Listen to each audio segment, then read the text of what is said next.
Prisão de brasileiro de 18 anos antes de formatura causa protestos nos Estados Unidos. Em Massachusetts, moradores flagram agentes do ICE atuando sem carro oficial ou identificação. No Colorado, 12 pessoas ficam feridas após homem atear fogo em grupo durante evento judaico. Presidente Trump eleva para 50% tarifa do aço que Brasil exporta para os Estados Unidos. E cientista do Brasil integra a equipe que fez descoberta inédita sobre asteroide que pode colidir com a Terra.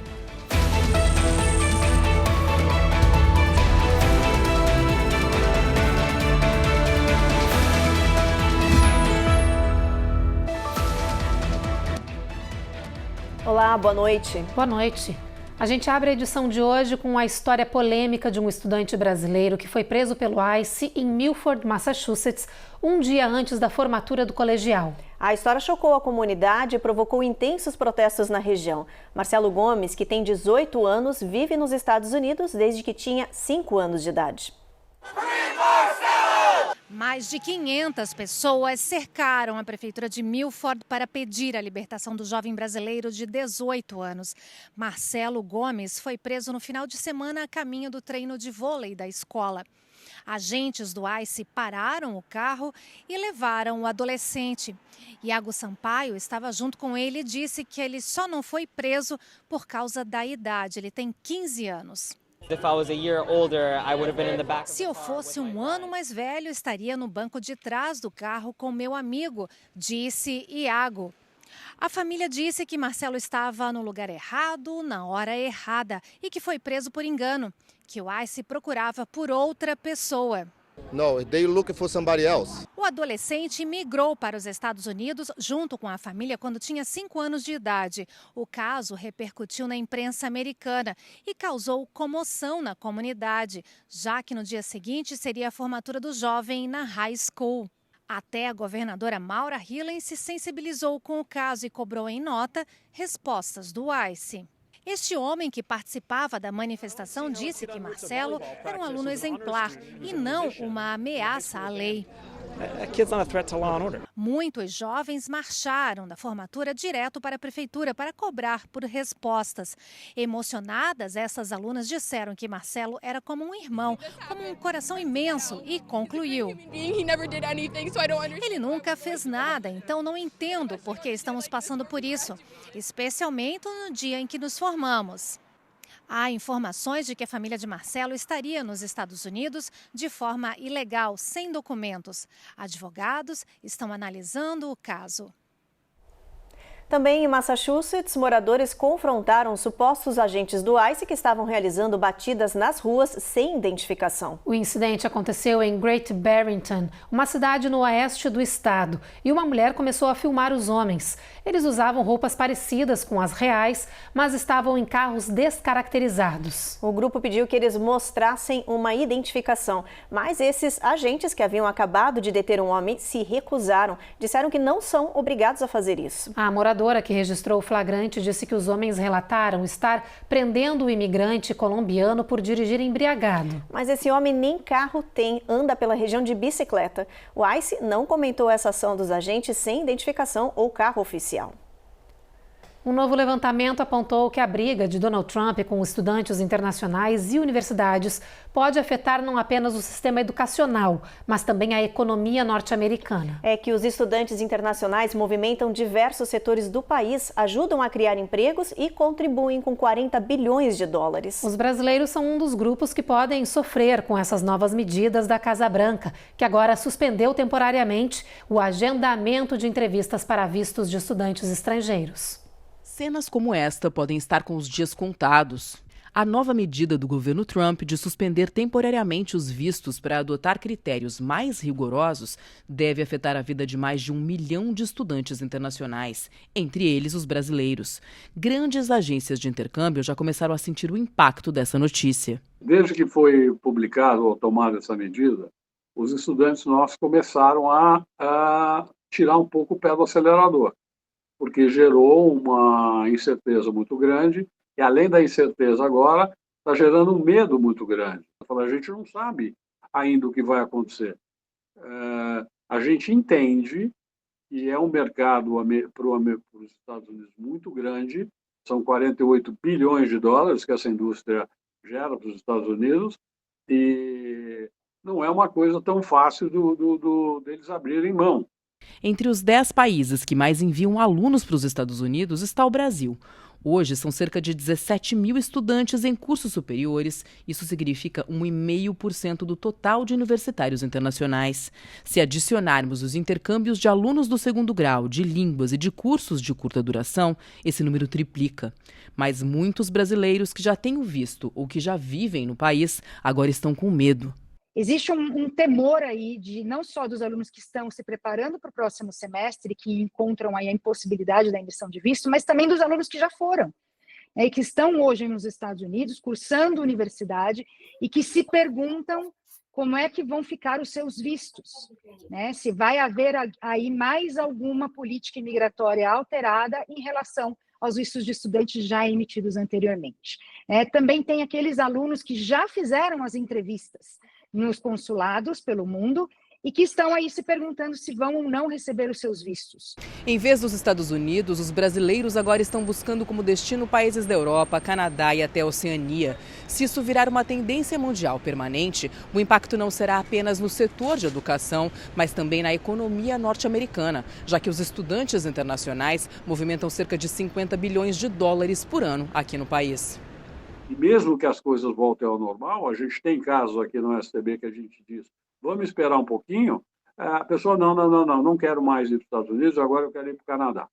Enfim, era fato que isso ia acontecer, né? E é recente, é muito recente. Bom, o próximo semestre é em setembro, a gente está agora no início de junho, temos ainda basicamente 3 meses inteiros, né? Junho, julho e agosto, para entender o que vai de fato acontecer, se vão ter repercussões, se vão ter mudanças no posicionamento do governo atual, se as universidades, muito provavelmente, vão se unir para tentar suspender essa medida de suspensão de vistos.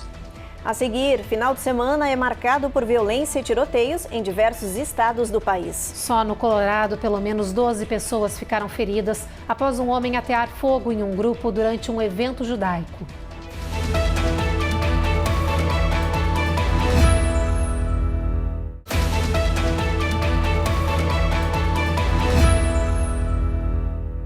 A maioria dos moradores dos Estados Unidos quer que o governo faça mais pelo país neste momento. Isso foi revelado por uma nova pesquisa conduzida pela SSRS, que descobriu que 58% da população está insatisfeita com o trabalho da Casa Branca. Esse é um valor recorde em mais de 30 anos de pesquisas. O mesmo levantamento também descobriu que 4 em cada 10 pessoas dizem que nenhum dos partidos tem hoje uma liderança forte. Quando se trata de qual partido reflete melhor suas opiniões sobre o papel do governo federal, a divisão entre a população é igual. A pesquisa constatou ainda que cerca de metade dos moradores do país diz acreditar que hoje a democracia nos Estados Unidos está sob ataque.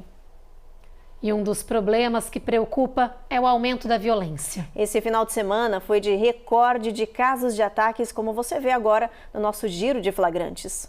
Em Minneapolis, uma mulher morreu e dezenas de pessoas ficaram feridas após um tiroteio no Boone Island Park na noite de ontem. A polícia disse que ao chegar no local, viu o que parecia ser uma cena de guerra. Até agora, ninguém foi preso e os investigadores acreditam que mais de um atirador está envolvido no incidente. As autoridades não revelaram detalhes sobre o estado de saúde dos feridos.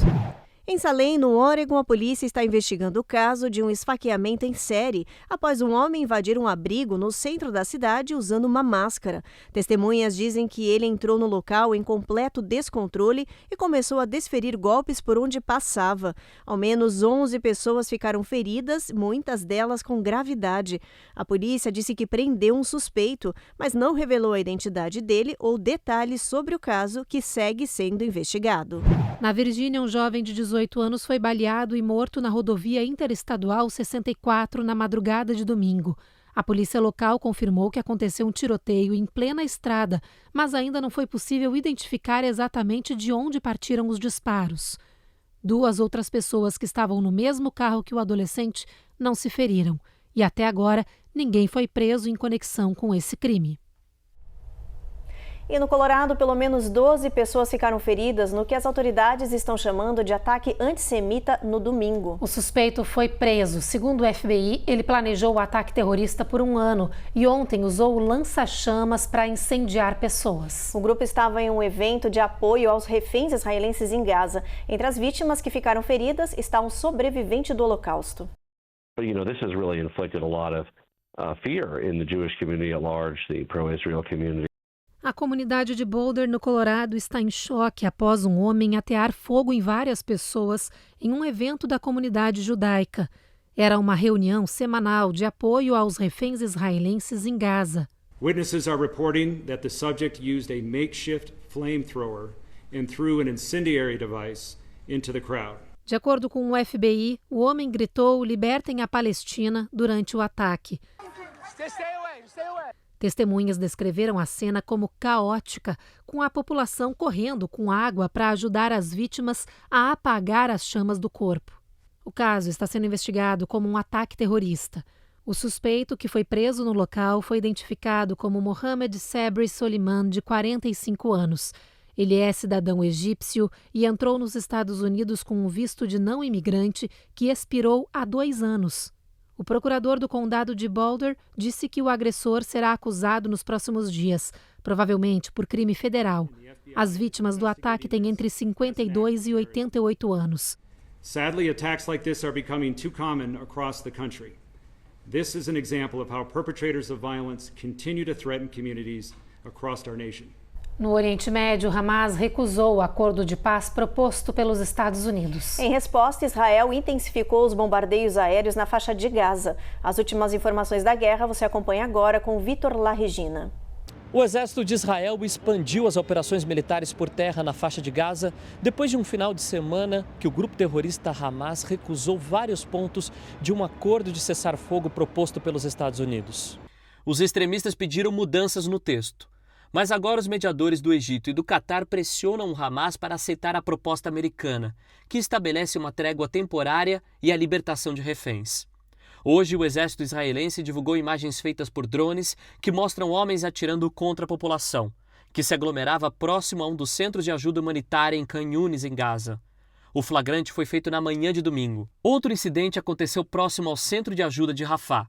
31 pessoas morreram e mais de 170 ficaram feridas. O Hamas diz que os disparos foram feitos por soldados israelenses, mas as forças de defesa de Israel afirmam que essa informação é falsa e que os terroristas têm tentado impedir de forma violenta que os civis cheguem até os locais de entrega dos alimentos. De Jerusalém, Vitor Larregina para o Américas no Ar. Depois do intervalo, Trump eleva para 50% a tarifa do aço que o Brasil exporta para os Estados Unidos. E cientista do Brasil integra equipe que faz descoberta inédita sobre asteroide que pode colidir com a Terra.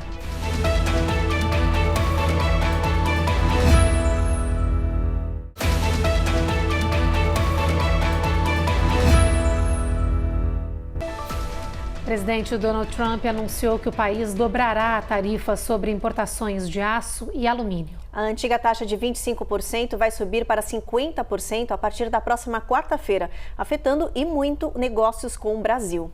We are going to be imposing a 25% increase. We're going to bring it from 25% to 50%. Em um comício em Pittsburgh, na Pensilvânia, Trump disse que a medida impulsionaria a indústria siderúrgica local e o fornecimento nacional, além de diminuir a dependência da China. O anúncio ocorre em meio a uma batalha judicial sobre a legalidade de algumas das tarifas globais de Donald Trump. Juízes têm questionado as medidas, alegando que o presidente excedeu o poder ao implementar as taxas sem a concessão do Congresso. Agora, a nova elevação das tarifas de aço e alumínio afeta diretamente o Brasil, já que produtos derivados de ferro e aço são o segundo item brasileiro mais exportado para os Estados Unidos, somando 2,8 bilhões de dólares em vendas em 2024, ficando apenas atrás do petróleo. Segundo especialistas, o cenário atual vai exigir que o Brasil diversifique os destinos dos produtos, buscando mercados em outros países, o que é uma tarefa difícil já que a concorrência esbarra na China, que é uma grande exportadora mundial. No mesmo dia, na Pensilvânia, Trump anunciou um investimento de 14 bilhões de dólares na produção de aço na região de Pittsburgh por meio de uma parceria entre a US Steel e a japonesa Nippon Steel. Os detalhes do acordo ainda não estão claros. Uma iniciativa do governo brasileiro em parceria com os Estados Unidos está dividindo opiniões e provocando polêmica. A ideia é permitir que as pessoas vendam os seus dados privados para empresas em troca de dinheiro. Quem conta essa história pra gente é a Cone Rocha.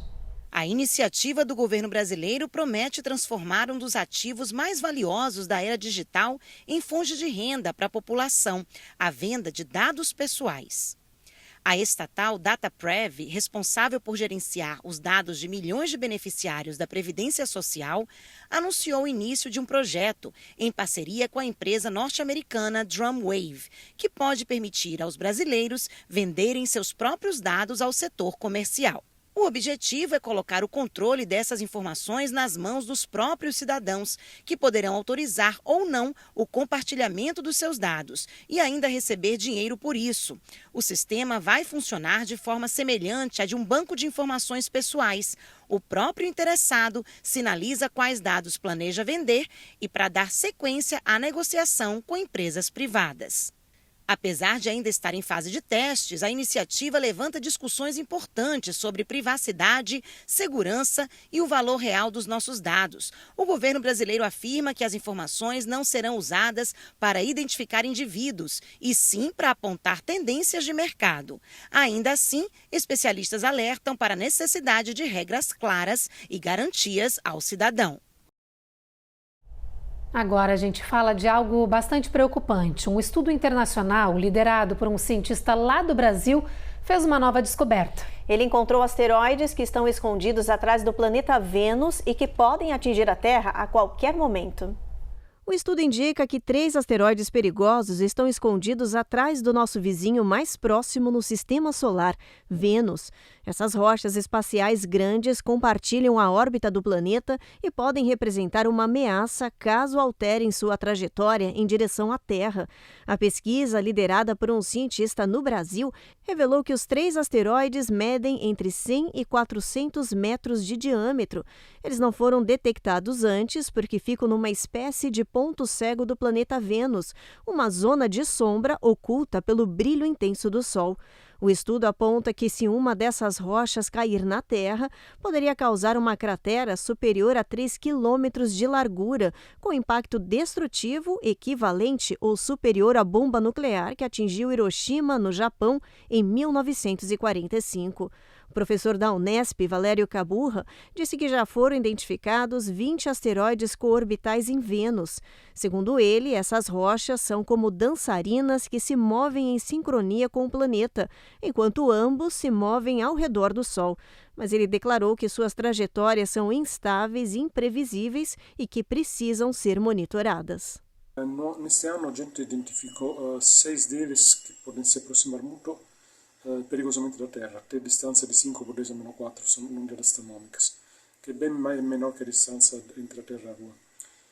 E 3 deles são suficientemente grandes para ser catalogados como potentially hazardous asteroids, asteroides potencialmente perigosos. Então, esta descoberta deste ano nos motivou a investigar a possibilidade de que existam outros objetos ainda não descobertos que possam ser potencialmente perigosos. Por isso que a gente definiu o nosso trabalho a ameaça invisível, porque é muito difícil descobrir esses objetos. Fica mais difícil se eles ficarem com excentricidade menor. Então, qual seria a possibilidade? De descobrir esses objetos já ajudaria para poder monitorar eles, saber se tem perigo de colisões no futuro.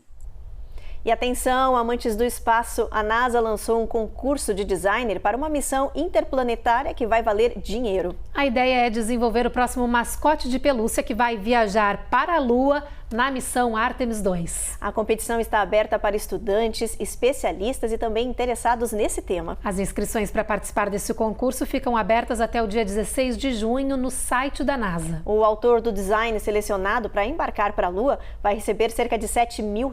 A missão Artemis 2, a mais esperada da NASA, vai marcar o retorno dos Estados Unidos à Lua com um voo tripulado. O mascote vai viajar e vai voltar junto com os astronautas. No próximo bloco, Estados Unidos vive onda de calor antes mesmo do começo oficial do verão. Incidente de caminhão deixa 250 milhões de abelhas soltas no estado de Washington.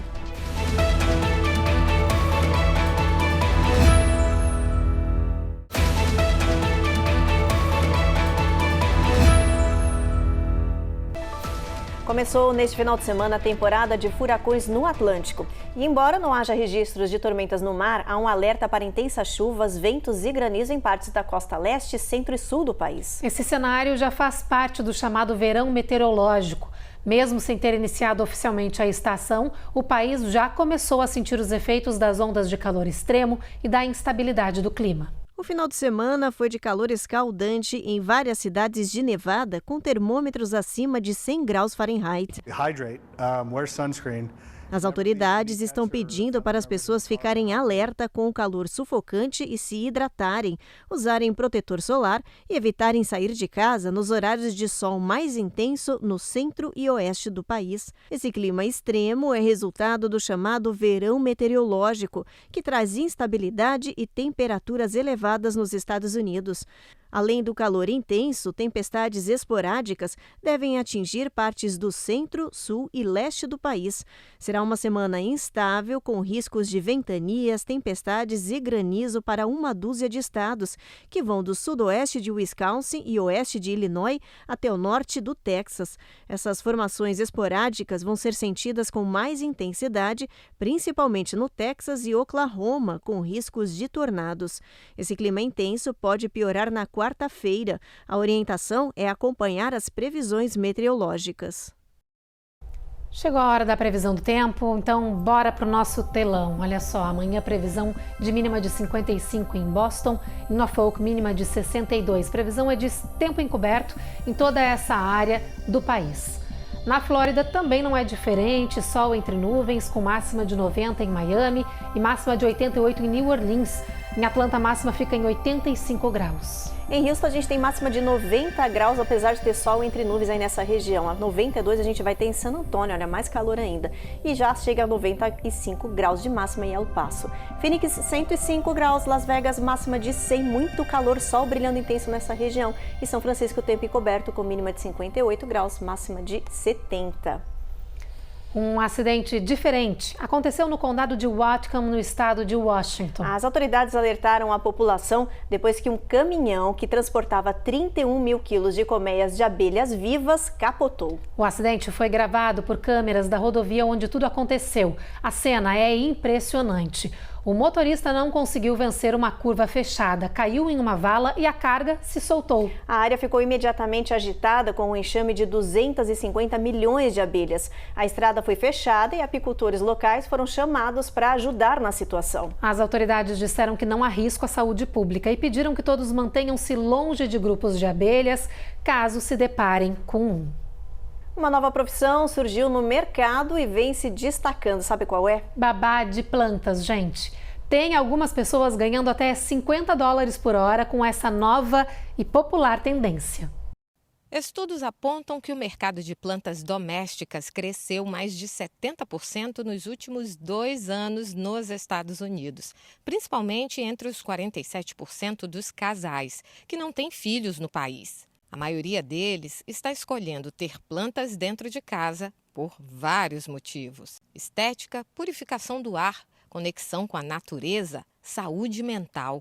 Muitos psicólogos indicam que a jardinagem ajuda a reduzir sintomas como ansiedade, depressão e estresse.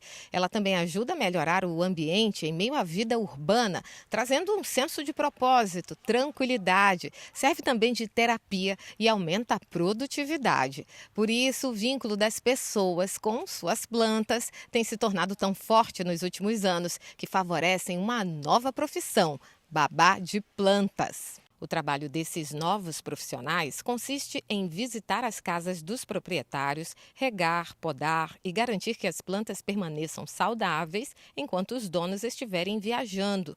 Eles chegam a cobrar $50 por hora. Especialistas dizem que o plant sitting está crescendo de forma paralela ao pet sitters, já que a mesma pessoa pode desempenhar as duas funções. Esse perfil de babás deve crescer 28% até 2028, segundo dados da Zipia, com salários que podem chegar a uma média de $25.800 por ano. E com esse cuidado personalizado em alta, tem muita gente que já pensa em unir a paixão com a oportunidade de ganhar dinheiro. Percebi dentro dessa área de estar cuidando de animais que você também tem a oportunidade de ganhar um extra cuidando de plantas, porque muita gente aqui tem as plantinhas dentro de casa e não tem ninguém quando viaja, né, para estar ali cuidando das plantas. Por que não cuidar das plantinhas com o mesmo carinho que eu cuido dos animais das pessoas que confiam no meu trabalho, né? E o Jornal Américas no Ar de hoje está terminando. A gente te espera na próxima edição e você fica agora com mais um capítulo de O Rico e Lázaro. Boa noite. Boa noite, gente.